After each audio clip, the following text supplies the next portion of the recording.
Usually at the morning ritual, when the family members told their dreams, Jonas didn't contribute much. He rarely dreamed. Sometimes he awoke with a feeling of fragments afloat in his sleep, but he couldn't seem to grasp at them all and put them together into something worthy of telling at the ritual. But this morning was different. He had dreamed very vividly the night before. His mind wandered while Lily, as usual, recounted a lengthy dream. This one a frightened one in which she had, against the rules, been riding her mother's bicycle and been caught by the security wards.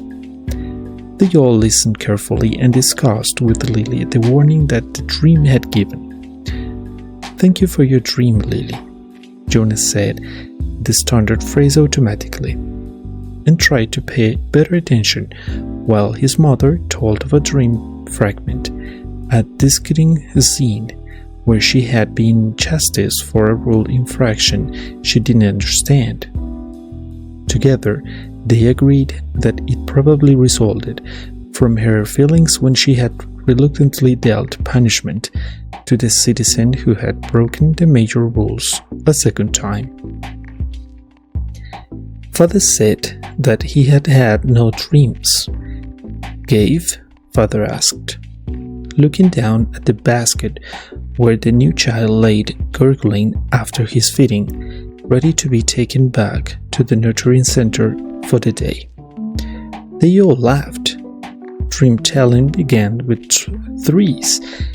If children dreamed, no one knew. "Jonas?" Mother asked. They always asked, though they knew how rarely Jonas had a dream to tell. "I did dream last night," Jonas told them. He shifted in his chair, frowning. "Good," Father said. "Tell us."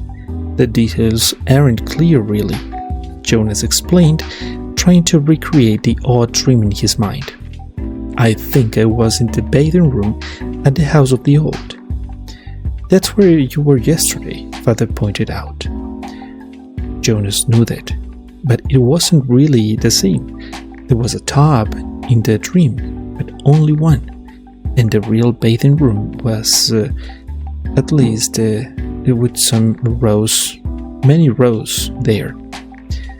But the room in the dream was so warm and damp, and it had taken off my tunic, but hadn't put on the smock, so my chest was bare. I was perspiring because it was so warm, and Fiona was there, the way she was yesterday. "Asher too?" Mother asked. Jonas shook his head. "No, it was only me and Fiona, alone in the room, standing beside the tub." She was laughing, but I wasn't. I was almost a little angry at her in the dream because she wasn't taking me seriously. "Seriously about what?" Lily asked. Jonas looked at his plate. For some reason that he didn't understand, he felt slightly embarrassed. "I think I was trying to convince her that she should get into the tub of water." He paused. He knew he had to tell it all, that it was not only all right but necessary to tell all of a dream, so he forced himself to relate the part that made him uneasy. "I wanted her to take off her clothes and get into the tub," he explained quickly. "I wanted to bathe her. I had the sponge in my hand, but she wouldn't. She kept laughing and saying no." She looked up at his parents. "That's all," he said. "Can you describe the strongest feeling in your dream, son?" Father asked. Jonas thought about it. The details were murky and vague, but the feelings were clear and flooded him again now as he thought. "The wanting," he said. "I knew that she wouldn't, and I think I knew that she shouldn't. but I wanted it so terribly. I could feel the wanted all through me. Thank you for your dream, Jonas, Mother said after a moment. She glanced at Father. Lily, Father said, it's time to leave for school. Would you walk beside me this morning and keep an eye on the new child's basket? We want to be certain he doesn't wiggle himself loose. Jonas began to rise to collect his school books.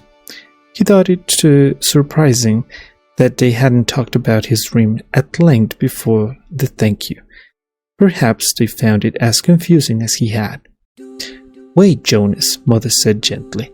I'll write an apology to your instructor so that you won't have to speak one for being late. He sank back down into his chair, puzzled. He waved to Father and Lily as they left the dwelling, carrying Gabe in his basket.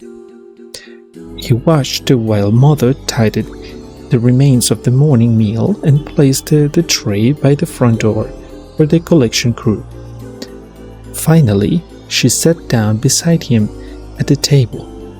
Jonas, she said with a smile, the feeling you described as the wanting, it was your first stirrings. Father and I have been expecting it to happen to you. It happens to everyone. It happened to Father when he was your age, and it happened to me. It will happen someday to Lily. And very often, Mother added, it begins with a dream. Stirrings. He had heard the word before. He remembered that there was a reference to the stirrings in the Book of Rules, though he didn't remember that it said. And now and then the speaker mentioned it. Attention, a reminder that stirrings must be reported in order for treatment to take place. He had always ignored that announcement because he didn't understand it, and it had never seemed to apply to him in any way. He ignored, as most citizens did, many of the commands and reminders read by the speaker. Do I have to report it? He asked his mother. She laughed. You did in the dream telling. That's enough. But what about the treatment?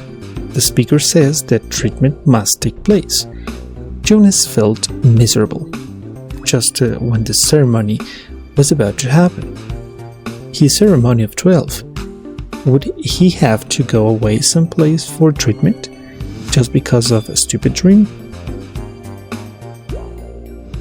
But his mother laughed again, and reassuring, affectionate way. No, she said. It's just the pills. You're ready for the pills, that's all. That's a treatment for stirrings. Jonas brightened. He knew about the pills. His parents both took them each morning, and some of his friends did, he knew. Once he had been heading off to school with Asher, both of them on their bikes, when Asher's father had called from their dwelling doorway, "You forgot your pill, Asher." Asher had groaned good-naturedly, turned his bike and ridden back while Jonas waited. It was the sort of thing one didn't ask a friend about, because it might have fallen into that uncomfortable category of being different. Asher took a pill each morning. Jonas did too. Always better, less rude, to talk about things that were the same. Now he swallowed the small pill that his mother handed him. "That's all?" he asked. "That's all," she replied, returning the bottle to the cupboard. "But you mustn't forget. I will remind you for the first weeks, but then you must do it on your own. If you forget, the stirrings will come back. The dreams of stirrings will come back.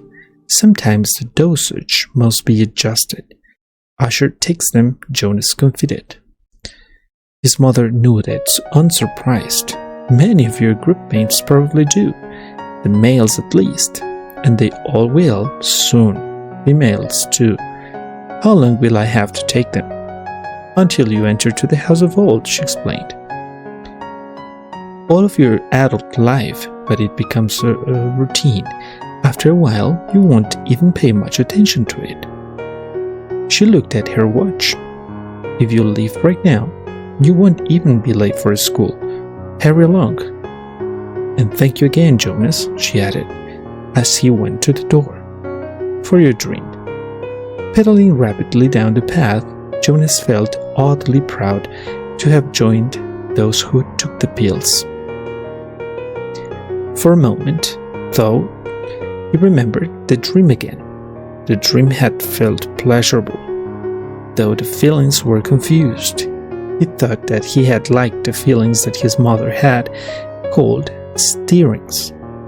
He remembered that upon walking, he had wanted to feel the stirrings again. Then, in the same way that his own dwelling slipped away behind him as he rounded a corner on his bicycle, the dream slipped away from his thoughts. Very briefly, a little guiltily, he tried to grasp it back, but the feelings had disappeared. The stirrings were gone.